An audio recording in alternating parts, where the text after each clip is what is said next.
And next is John Messenger. He has a couple words for us. Thank you, Bill.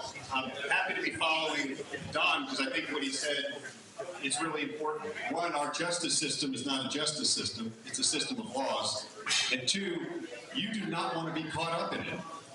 Okay? The Third Court of Appeals handles the decisions from the trial courts for 24 counties. Bastrop, Williamson, Belldowne, and Comal, out past San Angelo. The real problem is it also covers Travis County, which means the people of Travis County get to vote for the Third Court of Appeals. That's over 40% of the votes. That's a lot of blue votes that need to be canceled out. And that's important for you because those are the people who are going to be really the backstop when you're the victim of a shooting, or you have to shoot somebody, or your business gets sued, or somebody wants to put a needle in your kid's arm or take a cross off his chest at school. All of these things end up in a trial court. And while in theory you can take your case all the way up to the Texas Supreme Court, only about 100 cases a year end up there. So your case is going to stop in an Austin court. If I get elected, I will be the only Republican on that court. And I'll tell you right now, I have by far the most experience doing appeals of anybody up there. That court is behind. About 20% of its cases in any given year get shipped to some other court of appeals because they're not getting it done. So besides worrying about whether or not you're going to get the right outcome, it's going to take you 6 months or a year longer. And I cannot imagine sitting around waiting to find out if your kid's assailant is going to be getting out or whether or not you're going to have the money to continue your small business. So these are just nuts and bolts things. It's not just that I'm a Republican and Democrats are bad. I'm genuinely good at this. God's given me the skill to do this job, and I've been ashamedly resistant to pick it up and do something with it. I've been a prosecutor for 17 years. I've been doing appeals at the highest level, but this is the first time I've run for anything because it's that important. It's uphill. I need all the good red counties to turn out. I need you to get your friends. I need you to look at my push card. I'll get you more I have outside. Talk to your friends. Tell them it's important.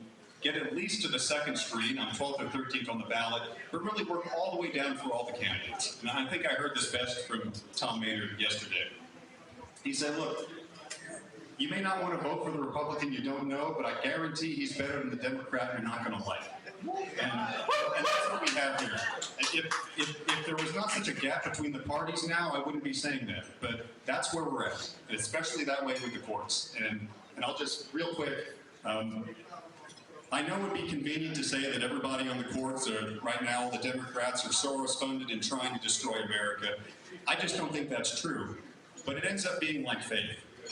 Nobody here got up today and said, how do I stick my thumb in God's eye? But every one of us sinned, and we did it unintentionally. And you end up doing the devil's work, and you end up doing it more slowly than you would like, but that's where you end up if what you're not doing is keeping focus on what God wants you to do. That's all that's happening in our legal system. If you do not spend every day at work trying to figure out what the law requires you to do, you're going to end up doing what you think is fair. And it's not going to be the law, and you're not perfect, and you're going to screw things up. So all I can promise you is that I'm not going to let that happen. Thank you very much, and God bless you.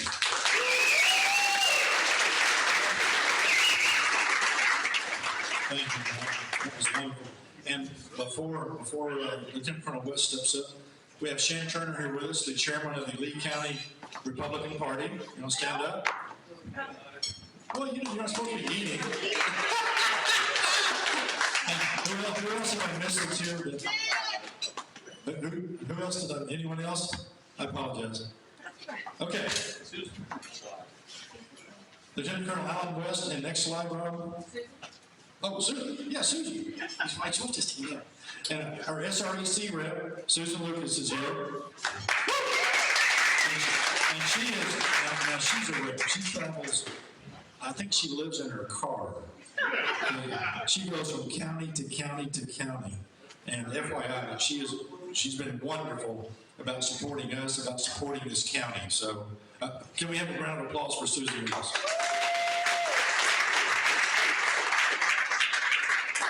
And Lieutenant Colonel West is a constitutional conservative, combat veteran. Last slide. One more. Bear with me. I know. Rob, there you go. There. Soviet propaganda. Yeah, there you go. We can read all this stuff. No, go back, Rob. Right there. Leave that up just for a minute, and I'm going to pass the microphone over. Thank you, sir. Thank you so much, Mel. Appreciate it. Thanks for having me here. Cool. Airborne. All the veterans here, please stand so we can thank you for your service and what you've done so that we can live freely here. God bless you guys and lady. And thank you so very much, Sheriff, for being here because we appreciate all you do. You know, when you talk about sheriffs, it's about constitutional officers. You know, police chiefs are not appointed by the Constitution. They are not elected. But when you look at your sheriff, that's someone that has to be the one that stands and makes sure that we are following the law. So thank you very much, Sheriff, for all you've done. Former Texas Ranger as well. Let me echo a little bit about what Don was talking about and give you two very interesting cases right now. One far away from you, one right close to you. First and foremost, in the state of Minnesota. Oh, who's the governor of the state of Minnesota? That's right, a guy by the name of Tim Walz, who wants to be vice president. A coward and a liar, if you know what I'm talking about. But anyhow, the Supreme Court in the state of Minnesota has ruled that if you do not seek to extricate yourself from a situation, that you will be held liable for murder. And that is a case that has happened right now because there was a gentleman who was threatened and attacked by someone with a knife. And what did they say? Never bring a knife to a gunfight. He shot and killed the individual. And now, because he did not seek to run away, they do not have stand your ground in Minnesota.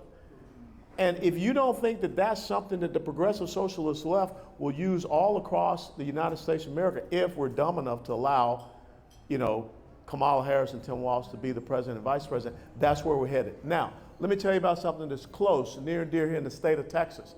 There's a case of a gentleman, I won't tell you his name, you can look it up. In Lubbock, Texas, a man came onto his front porch, his ranch house, and threatened him. He asked him to leave. The man refused to leave. He went inside and armed himself. And the man actually attacked this gentleman on the porch. He shot and he killed him. He was given a no bill, but guess what Texas law does not protect you from? Civil suit. So he has been sued now for $51 million in civil court, even though in criminal court he got a no bill. So I want you to talk to your legislators because that's something that has to change. And you remember the young Army sergeant that was over here doing the Black Lives Matter and Antifa rally. They ruined that man's life. I met him. And this person came up to him with an AK-47 and started banging on his car. And first and foremost, the Antifa BLM rally was illegal. They did not have an authorization to do so. And he protected himself. So if you don't think that these things can happen right here in the state of Texas, they can. And we have the Fifth Circuit Court of Appeals up there where I am that got completely wiped out in 2018. These courts of appeals, they only come up every 6 years. So if you want to make a difference, now is the time to make a difference to get someone that believes in adhering to the rule of law and interpreting the law, not judicial activists. That's the problem that we have even here in the state of Texas, and especially in counties like Dallas County, Travis County, Harris County, Bexar County, El Paso County. So pay attention to what Don was talking about. Now, let me get started. I want to talk for maybe about 25, 30 minutes, if that's okay, Mel, and then open it up because I want to hear what's on your minds. There's some critical topics that I want to go over with you. I think the most important question that you can go out and ask yourselves, and understand that Monday, voter registration is over. This is Super Bowl time. Now is the time when we start talking to people about getting them out to vote. And every single one of you, I'm tasking you, 20 to 25 people, you got to make sure that they get out to vote. And the most important question in this election cycle is, what are you voting for? You know, I don't want to hear Orange Man bad. You know, I don't like the tweets. You know, he has an abrasive nature. The man's from New York. If you've been to New York, you know, I married a Brooklyn girl. They are abrasive, okay? I'm scared to go home tonight. I don't know if she had a good day or a bad day, okay? But the thing is this, we got to get beside persona and personality. I can't tell you how many times, and we just did that little video for your pastor, I can't tell you how many times Christians Go and look at Arizona Christian University, George Barna of the Barna Research Group. He just came out with his recent polling results, and he is predicting that 31 million Christians will not come out to vote in this election cycle. 31 million. Game, set, match. It's over. And some of the reasons that they give, you know, I don't like either one of the candidates. It's not about a person. As we shared, you go to the Old Testament. God used Xerxes, he used Cyrus, he used Nebuchadnezzar for the good of his people. And Saul was not exactly a good person. Because if you recall, Saul was standing there while Stephen had been stoned to death. As a matter of fact, he held his bloody cloak. But yet, somehow God, I can use my paratrooper voice. Okay. Try that one. But yet, somehow God saw something in Saul to convert him to Paul. And most of the New Testament is written by a man who once persecuted Christians. So the thing is that you've got to go out and start talking to your friends at church, your friends in the body of Christ, and say, what are you voting for? You've got to start talking to people that don't think and believe as you do and say, what are you voting for? That's how you have to start convicting people. Because when you look at what happened on The View, when the Democrat presidential nominee clearly said, I have no regrets. So she has no regrets about the inflation rate. She has no regret about the fact that people cannot afford groceries. She has no regret about putting our boot on the heel of our oil and gas industry, which has affected us, but yet opening up the oil and gas industry of Iran. She has no regrets about that. She has no regrets about the border policy, which means that, and I want to put it in these terms, because I don't think you really understand. And Sheriff can get this. It was just a couple of Fridays ago, we found out 425,000 criminal illegal immigrants in the United States of America. 30,000 of those are rapists and murderers. Let me put it in some terms you can understand. 425,000 is the exact same number of the active duty United States military. 425,000 is larger than the active duty United States Marine Corps, which is now at World War I levels, about 180,000. But she has no regrets about that. There are more single military-age males in the United States of America illegally than the entire United States Armed Forces. When you hear that number, 1.52 million gotaways, you only have about 1.25 million in the entire active duty military of the United States of America. But she has no regrets about that. Maybe some of y'all recently saw what has just happened in the very upscale Park Cities community in Dallas, Texas, where 4 Hispanic gentlemen followed a woman home, abducted her, took her into her own residence, beat her with a gun, threatened to cut off her fingers, robbed her in her own home. Thank God they didn't rape her or kill her. They were just apprehended 2 days ago. Every single one of those 4 gentlemen are from Venezuela. Every single one of those 4 gentlemen are in that Venezuelan group called Tren de Aragua. That's just up the road, just up I-35. Do you think that that young woman now is concerned about dismembering babies in the womb up to the time of them being born? No. I cannot tell you in the past 48 hours how many women that are there in that part have gotten in touch with me and said, Colonel, can you take us and help us to understand how to fire a weapon? Because safety and security is always the #1 thing that we think about. But yet we have someone that they don't regret that happening. They don't regret the fact that we have wars upon hot spots upon hot spots. During the 4 years of Donald Trump, did anybody hear about a Houthi? No. I mean, most people would have thought that was some new kind of dance, Sheriff. The Houthi, okay? Hamas, Hezbollah, no. October the 7th, let us not forget that there were Americans that were killed. There are Americans still being held hostage, but yet this person says, I have no regrets. I spent 2.5 years in Afghanistan. I know Bagram Air Base. I know the Hamid Karzai International Airport. We did not have to have that greatest debacle, strategic, operational, tactical debacle that the United States will ever know. She was the last person in the room. She has no regrets. What you have to do is you have to go out and articulate these things to people. She has no regrets of the fact that 250,000 Americans, 250,000 Americans, have lost their lives in less than 4 years to fentanyl poisoning. Fentanyl is a chemical. Fentanyl is the result of a chemical war that's being launched against us from China that is the result of an open border. Let me put it in terms you can understand. In the Korean War, the United States of America, the entire time of the Korean War, we lost 37,000. The entire years of the Vietnam War, we lost 58,000. Now, some of y'all are a little bit faster with math than I am. I'm from Georgia, went to the University of Tennessee. I try to tell these people over there in Austin, that ain't no real UT. The real UT is us. Hey, you say what you want. We 1795. I think y'all still a territory in 1795. But anyhow, I want you to think about that.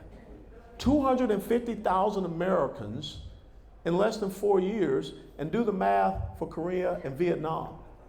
But yet she doesn't have any regrets when you see these billboards of our children that are dead.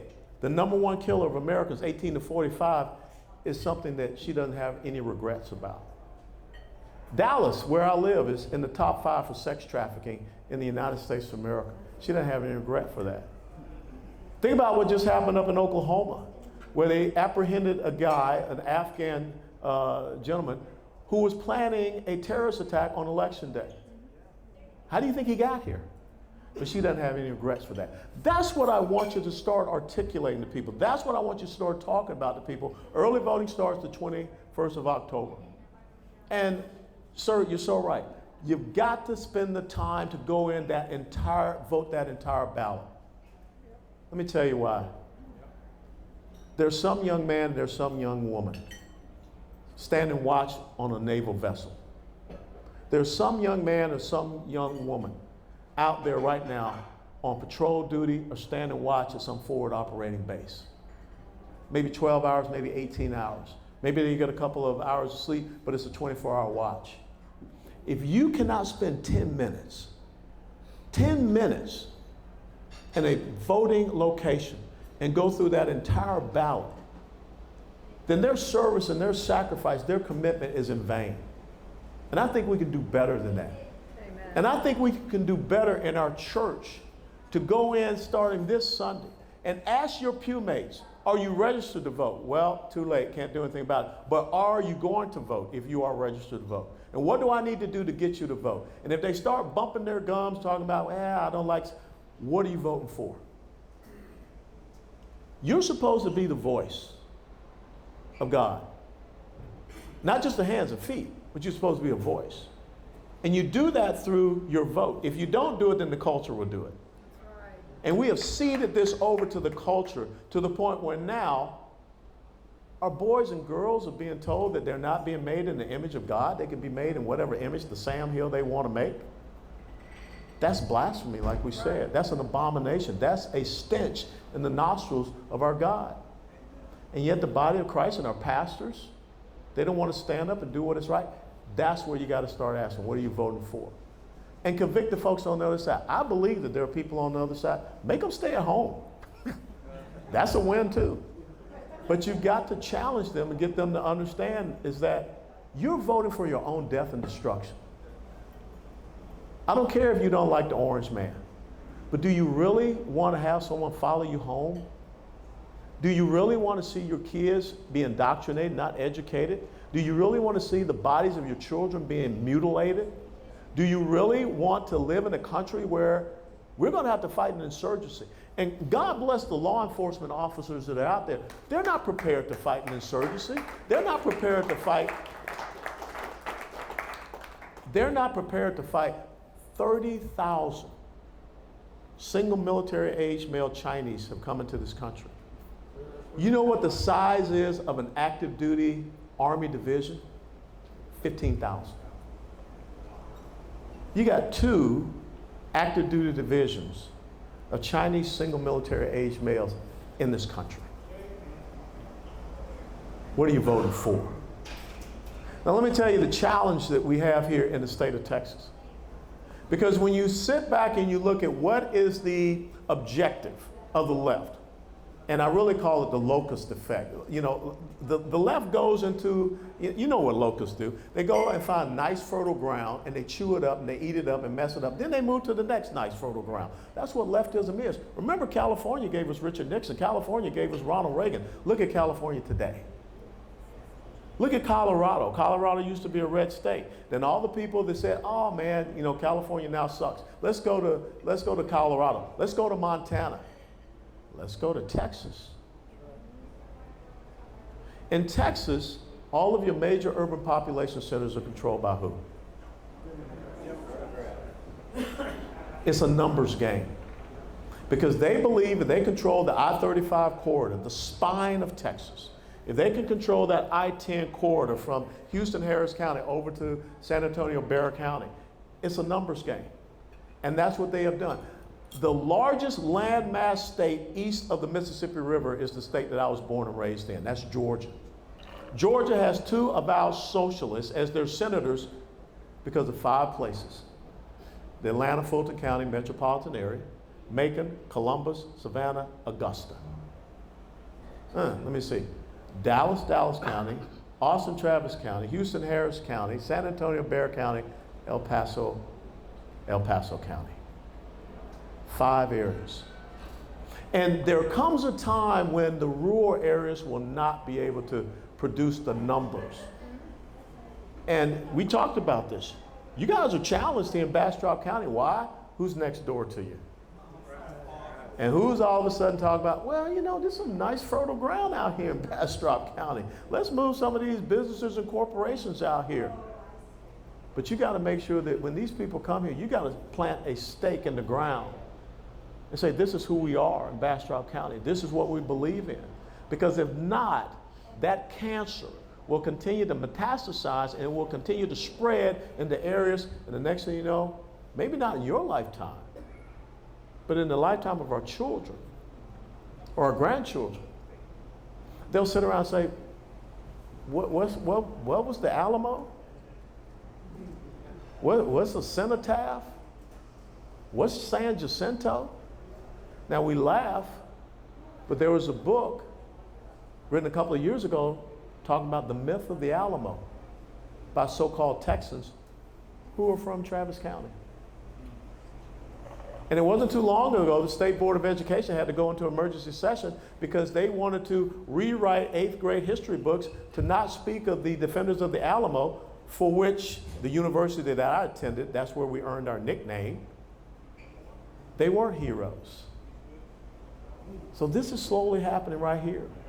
So you've got to pay attention to these things. You've got to pay attention to the incrementalism by which the progressive socialist left expands themselves even in your backyard. And that's why this is such a critical election cycle. Which leads me to the next point that I want to talk about. Election, confidence, electoral systems, integrity. I didn't say election integrity, I said electoral systems integrity. If some of y'all know, we just uncovered the fact that on the 18th of September, the central accumulator, the tabulation device, and the ballot scanners in Dallas County failed their validation test on the 18th of September. And guess what? The supervisor of elections in Dallas County was not going to say anything. We had observers that were there. They came back and reported to the old colonel, and guess what? We launched. And now it's a national story.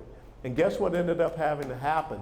The Secretary of State's office and the Attorney General's office had to send inspectors up there yesterday, and they spent from 8:30 in the morning to 8:30 at night trying to validate those tabulation machines and those ballot scanners. Every single one of us in every single county all across the state of Texas, we need to find out what happened with our validation tests. If you don't know, you need to know, because this is how it happens. The other thing that just came out today was an advisory note from the Texas Secretary of State's office that limited term IDs can be used for voting. Now, I want you to understand something. A limited term ID is meant for people that are here as non-citizens. And it says limited term. But a limited term ID, I'm sure the sheriff knows, looks exactly like a Texas driver's license. And if you're not paying attention to those two little words at the top, limited term, you don't think anything about it. But Texas election code says that you're not supposed to use limited term IDs to vote in the state of Texas. But yet the Texas Secretary of State's office just sent out, Madam Chair, an advisory note saying they can't be used. We are hanging ourselves by saying that non-citizens can come up with an ID that is not authorized and get a ballot and be able to vote in our elections. Well, you know what? Secretary of State's office ain't too far away from where we're sitting right now. Or you need to contact your representatives, you need to contact your state senator, you need to contact the Secretary of State's office and say this is ludicrous. Because we're setting ourselves up for failure. The other thing you need to tell them about, and you need to read up on this, a thing called the Reasonable Impediment Declaration. This is part of Texas law. A reasonable impediment declaration means that you can show up to a polling location and you can say, hey, I don't have any type of picture ID, but I do have a utility bill. I do have a copy of a check receipt from the government. I do have this letter that came to this address that I claim is my own. I'd like to declare for a reasonable impediment declaration and get a ballot to vote. And guess what? In the law, they cannot be challenged if they ask for a reasonable impediment declaration. Now, how many of y'all have recently gone over to Austin Bergstrom Airport and went up to the ticket counter, and when they ask you for your ID, say, hey, you know what, here's my utility bill. Can I still get on the airplane? But yet, we in the state of Texas are saying with this thing called our election, you don't have to show any picture ID. And now, you can have a picture ID that's meant for non-citizens and you can vote. Hey folks, you gotta burn down some phone lines. Early voting starts the 21st of October. If we don't rectify this, if we don't fix this, again, we have set ourselves up for a massive potential of non-citizens voting here in the state of Texas. Do you know that, well, they call them unhoused population. Do you know that homeless people can be registered to vote in the state of Texas? Under a bridge, they can use a soup kitchen, they can use a church shelter. Now, let me tell you, here's the scenario. A bunch of homeless people asked to be registered to vote, because I guarantee you that Democrats will go out and register these people to vote. And a bunch of voter identification cards show up at a soup kitchen. Who's gonna pick up those voter ID cards?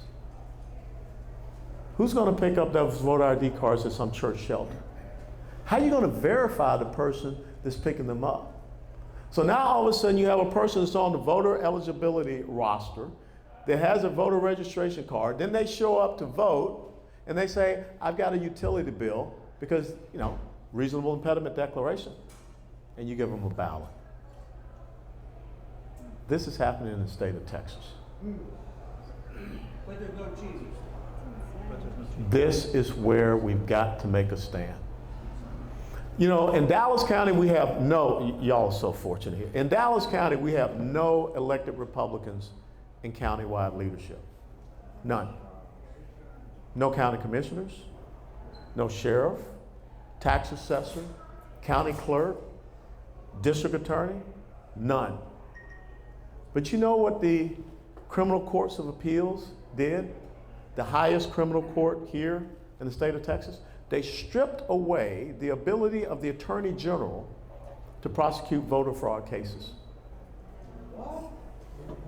And who did they give it to? They gave it to the local district attorneys. Now, do you even believe that John Creuzot, the district attorney of Dallas County, is going to do a damn thing when all of a sudden voting machines are dorked up? Or we're calling saying we've got a bunch of people with limited term IDs trying to vote. Or if that happens in Travis County, I don't know who the district attorney is over there, but I get they won't do anything. Or Harris County, or in Bear County. And you can call your sheriff here, but guess what? The sheriff I have in Dallas County, forget about it. We're doing this in Texas. So that's why a group like the Bastrop County Conservatives is so important. because it's about principles. It's about the rule of law. It's about your values. And that's what we have to stand up for. America is not a democracy. America is a constitutional republic. If you don't believe me, read the guarantee clause of the Constitution, Article 4, Section 4. Nowhere in the Constitution of the United States of America does it say anything about a democracy. But we're being dumbed down. And an organization like this is so important. But the thing is this, when you have all these great speakers that come in, you got to take that knowledge and you got to share it with people.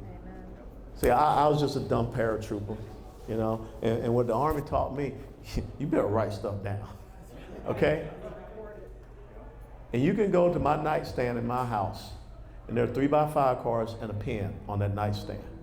When I was a battalion commander, there were 3x5 cards and a pen on that nightstand.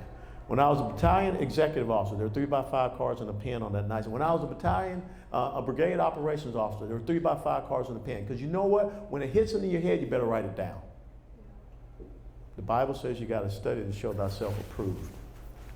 And right now, we're failing. The other side, they're going to keep coming. Let me close on this, and I'll take your questions.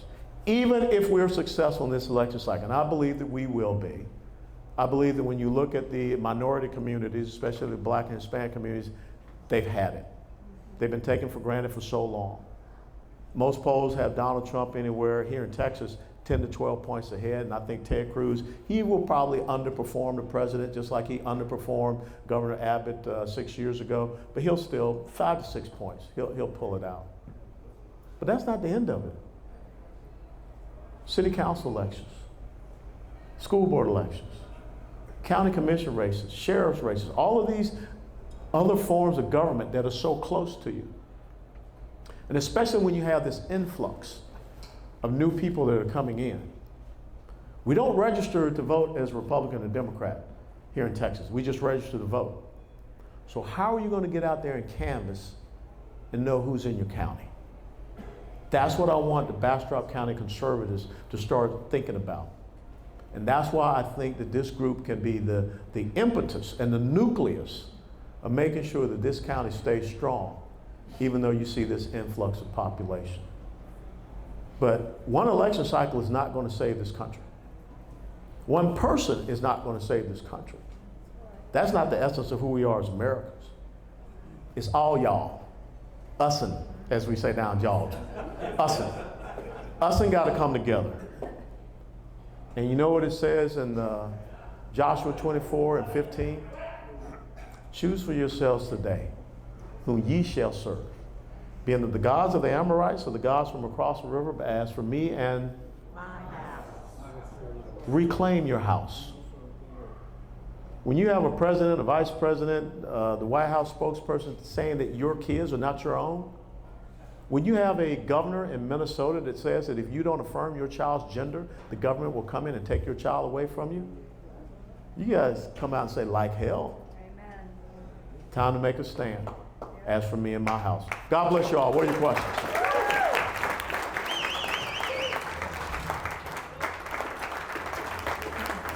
Thank you. Go get them. All right, showtime. You'll raise your hands.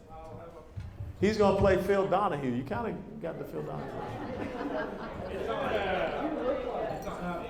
No? Is it green? It's good. Does that work? Well, just holler loud. Raise your hands one at a time. I don't know if you can answer this, but I've heard the Democrats say several times that we're drilling more oil than we ever have. How can that can't, but then they show a graph and it shows. Is very simple. If we're drilling more oil than we ever have, then why did you go to Venezuela? Why did you go to Saudi Arabia? If you're drilling more oil than we ever had, and understand that Texas, Port Arthur, Texas, once upon a time was the #1 exporter of liquefied natural gas in the world. The Biden administration clamped down on our natural gas exporting. So no, they can sit around and say that, but then your actions don't match up to that. And furthermore, the gasoline prices don't match up to that.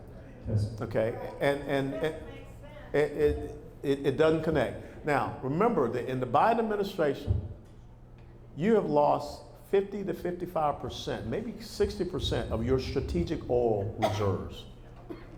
And you know who they've been selling it to? China. Our strategic oil reserves, which, you know, this hurricane that's about to hit, you got gasoline stores that are out. That's what a strategic petroleum reserve is meant for. So their actions don't marry up to what they're saying. Anybody else? Yes, Madam Chair. Okay, so, sorry. Okay, so today our SREC was sharing the thing from the SOS that we just heard about the ID cards. And we didn't know if it was true. Everybody's like, this can't be real. No, it is. So a while ago, I heard you say briefly what we should do. But as chairman, I mean, if we get everybody to show up there, what should I do in regards to this? As a chairperson, what I think you ought to do is put out a press release saying that you do not agree with the Texas Secretary of State's advisory on the use of limited term IDs as a form of identification for voting in Texas, because a limited term ID is meant for non-citizens. And think about it, a poll worker, a poll watcher, or anyone there, election judge, they don't have the time to start trying to figure out the nuances and all this, because what they're trying to say is that you may have some people that, you know, they still have a limited term ID, but they have gone through the application, become a naturalized citizen, and you need to find out, you know, what the status of that application for them to be a naturalized. You don't have time for that. We just need to say you have a limited term ID, which is intended for non-citizens. You cannot vote in the state of Texas. That should be it, end of it. So I think that you need to put out a press release, and you also, each and every one of you, you need to make the phone call. Make the phone call to your state House member, your state representative. Make the phone call to your state senator, and talk to them about this use of the limited term ID. Talk to them about the reasonable impediment declaration, and just Google it. Just Google it and cut and paste it. You will be shocked what you read. That a person does not have to have a photo ID. They can show a utility bill, and you can't challenge them on that. That's in our law in the state of Texas. And when you think about the hundreds of thousands of people that are here illegally, it sets us up for a very, very bad day starting on the 21st of October. How many what? Well, I mean, I don't know the exact number, because right now what we're trying to do is to get the federal government to, you know, do that scrub of our rolls here in Texas, which is something that the Secretary of State's office has kind of been dragging their feet about, because the Attorney General Ken Paxton asked for this information, I believe, back late August, early September. Okay. Yes, sir. Let's just say, hypothetically, some of us don't agree with our state representative's ideology. Who would we call besides that? Well, if you don't have, go directly to the Secretary of State's office. Let me tell you, when I was in Congress, this is what we did at the end of every day. We sat down and we said, how many phone calls did we get? And what were the topics of discussion for these phone calls? And, you know, if you're calling about the wolf up in Montana, I mean, I could care less. But we looked and see what people are calling about. And that's where we put our focus on. So all of a sudden, if the Secretary of State's office tomorrow gets bombarded with a bunch of calls saying, what in the Sam Hill are you doing, putting out this advisory note? This is not a good thing for us in Bastrop County. And we don't want to see it. If you call the governor's office, because Jane Nelson, the Secretary of State, she was appointed by the governor. And you just say, Governor Abbott, what are you going to do about this? You've got to make yourself be heard. Because remember, this is a republic. We have representative governance. They're supposed to be there to respond and represent you, not their own interests. Yes, sir. Can a poll worker ask somebody if they're a citizen? And how do we get to this point in Texas? No, I mean, that's what I said. If this person comes up and shows you this limited term ID, you got to give them a ballot. That's what this advisory note has just said. And I've got to tell you, when you look at the Democrat election supervisors across this country, they're celebrating this. They are happy. Denton County's guys, I mean, he put it out, he's thrilled. And the other thing, like I said, with the reasonable impediment declaration, when someone says those words, you cannot ask them anything further. How did we get to this point in the state of Texas?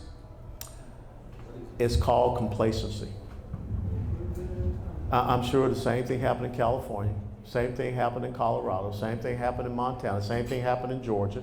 We get complacent. The other side is always advancing itself. Let me hold this for a minute. I want to share you one of my 3x5 card quotes that really, I think, puts it in context. But, hold on, let me get to it. You talk or just talk? Just make sure I don't get a speeding ticket when I leave here. Okay, listen to this. The uncontested absurdities of today are the accepted slogans of tomorrow. They come to be accepted by degrees, by dint of constant pressure on one side and constant retreat on the other, until one day when they are suddenly declared to be the country's official ideology.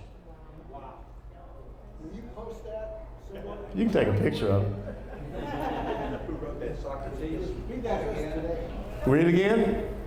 The uncontested absurdities of today are the accepted slogans of tomorrow. They come to be accepted by degrees, by dint of constant pressure on one side and constant retreat on the other, until one day when they are suddenly declared to be the country's official ideology. It was written by a woman, Ayn Rand, in 1950s. Wasn't a Christian, but this is pretty prescient, because where we are, this didn't happen overnight. It's been going on for 50, 60, 70 years, and we just have not been paying attention. Can you put that on your Facebook page? You can just take a picture. Yeah, just say, come to and take a picture of it. You can't take my card, but you can take a picture of it. Okay, you take my card, I'll shoot you, okay? Because I did raise my hand. I did come down here with my weapon, okay? Anybody else? Anyone else? Going once? Yes, sir, again. President Trump? No, I mean, I'm not, you know, it's so funny that people will actually call and say, Chairman West, I need you to get this to President Trump. Like, oh yeah, I'm just gonna pull out my little bat phone right here and just call up President Trump. Hey, Don, what's going on, brother? No, but I will tell you this, the congressional district that I represent in South Florida, it included Mar-a-Lago. And so I do know him. I've been, you know, with events with him and everything. Incredible man. And I got to tell you again, remember, don't question who God chooses in a moment. You don't know. And you don't know the mind of the Lord. But I got to tell you something. When you go back and you look at what happened in Butler, Pennsylvania, God moment. just that close. Okay? So, but I do write enough stuff that people that are close to him, they pull it down and they share it with him. Anybody else? Yes, ma'am, Madam Chair. Do you have hope in Dallas? I mean, do you have hope that you will not remain blue and one day maybe turn red, or what do you think of that?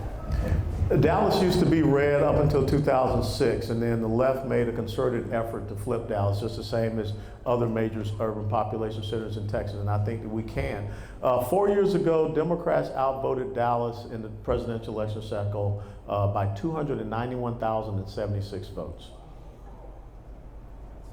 I think that we can take that down by 90, maybe 100,000 votes, because for the first time, we went down to South Dallas, South Oak Cliff, if you're familiar with the area. We had 120 people in the black community show up at Thurgood Marshall Recreation Center.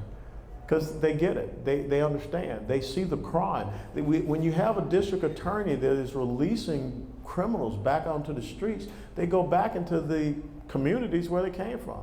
Hispanic community or the black community, and that's where you see the rampage. And now, like I said, what happened with that woman in the Park Cities area in Preston Hollow is creeping up there.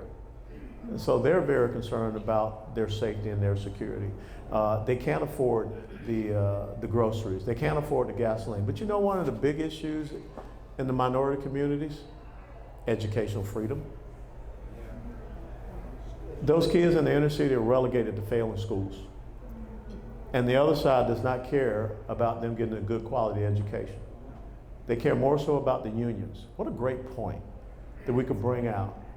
And remember the difference between who we are, not Republicans, but as conservatives. There's the difference between being a constitutional conservative and a progressive socialist.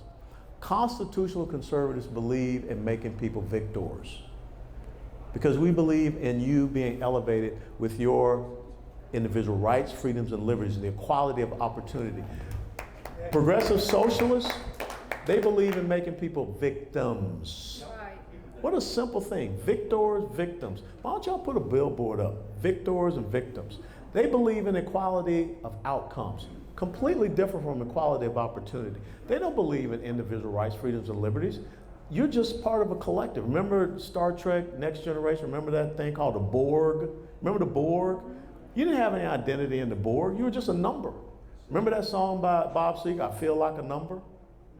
That's what the left believes in. You know what's so interesting? If there are no more questions, I'll close on this. Okay, one more. But I'll still say this because I'm not that smart, I'll forget. But remember the movie The Matrix? Yep. What was the choice that was given to Neo? Red pill or blue pill? You take the red pill, you come out of the Matrix. You take the blue pill, you stay in La La Land. What an incredible, I mean, it's those subliminal things that are in that movie that a lot of people didn't pick up on. But you got too many people right now that are continuing to take the blue pill.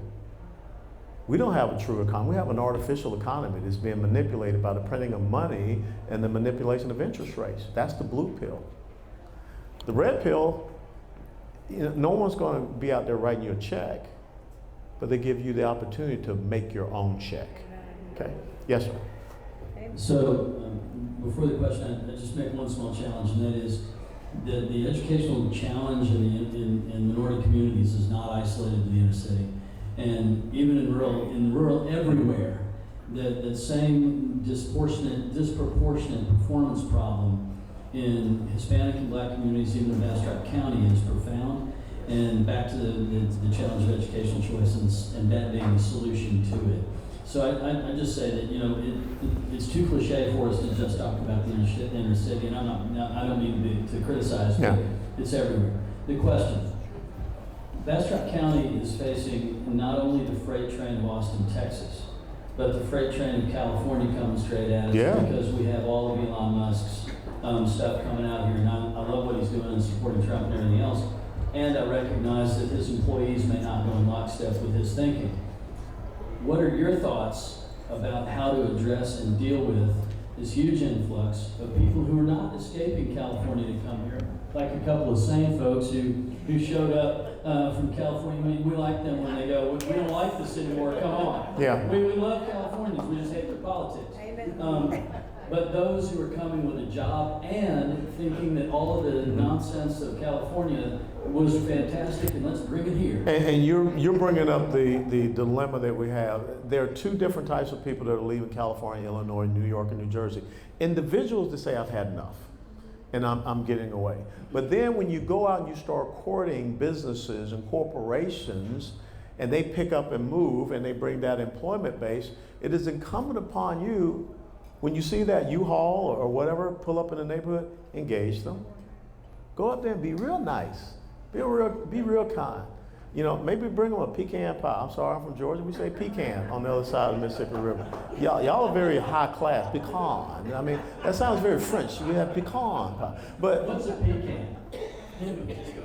It's the thing that I used to go and pick for my granddaddy and grandmama and shell for them to make pecan pie. Okay, but what I want you to do is engage people, because if you don't engage them, look, how many people have come here from somewhere else? They've never been to the Alamo.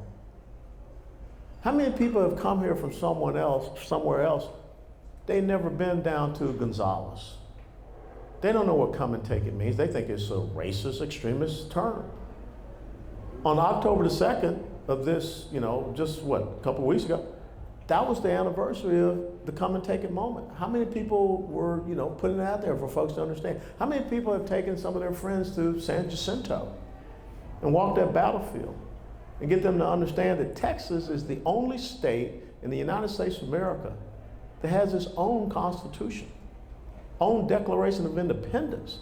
Two things. No other state stood and fought for its independence by itself. Texas did. You got to let people know there's something unique about this place. And I got to tell you, when you show up at the University of Tennessee, and especially if you join Army ROTC, you understand why we're called Tennessee Volunteers. 38 names of Tennesseans on the cenotaph. A former member of Congress, David Crockett. When you drive down I-45, you get on the south side of Huntsville, you see that big old statue of that guy, Sam Houston, who was a former governor of the state of Tennessee. But if we don't go back and study these things, because they're not going to get taught this, what did I say? As for me and my house, you have to start reclaiming your house and talking to your kids. And furthermore, you got to get some old heads. You got to get some grown-ups. You got to expose them to these things as well. So California, Illinois, New York, they're not like Texas. Let me tell you something. When those of y'all in the military, y'all know exactly what I'm about to say. People always ask you, you be in Iraq, you can be in Korea, you can be in Afghanistan. People say, where are you from in America? Well, I'm from Connecticut. Well, I'm from, Indiana. I'm from Texas. You from Texas? Oh, Dallas Cowboys, Lone Star. They know more about the reputation of Texas than a lot of us do. I'm driving in a convoy through Kandahar City in Kandahar Province, Afghanistan. I see a little boy with a Dallas Cowboys t-shirt on. They know. They know what the Lone Star represents. But there are people that are moving here, we're not getting them to understand what it represents. That's what we got to start doing. We all know that Joe Biden is not running things. Who is? Barack Obama. Yeah, that's what I mean, if you look at the Barack Obama cabinet and all, they're the same people that's in the Biden administration, and they'll be the same people for Kamala Harris. All right, that's it. Oh, last one, sir. You get the last question. Thank you, sir. My pleasure. So, providing Mr. Trump gets back in office, God willing, the military's in dire straits right now. Recruiting's an all-time low. Yep. It's absolutely been decimated with the culture wars, the he, thee, she, them, whatever the hell that crap is. In your assessment, and feel free to drag Rob into this one too. He's a retired colonel as well. Yeah. What do you think the timeline is on turning that culture around and getting America's military back on the right track? I think that first and foremost, when you look and you see Donald Trump come in as commander-in-chief, that'll be the first big step. The next big step, every single 3-star and 4-star general that went along with these ideological agendas, you just need to say, please, will you submit your resignation? That's what has to happen. All right. Hey, again, thank you so very much. And remember what Benjamin Franklin said to Mrs. Powell on September 17th of 1787 when he came out of Constitution Hall? Mrs. Powell, a Philadelphia socialite, asked him, well, doctor, what is it that we have, a republic or a monarchy? He replied with something that is pertinent and appropriate for today. A republic, if you can keep it. That's your responsibility as a citizen in the longest running constitutional republic that the world has ever known. And if you don't take that responsibility serious, you will be a subject. And that's what our founding fathers and the founding fathers of Texas fought to make sure we would never be that. God bless y'all. Have a great night.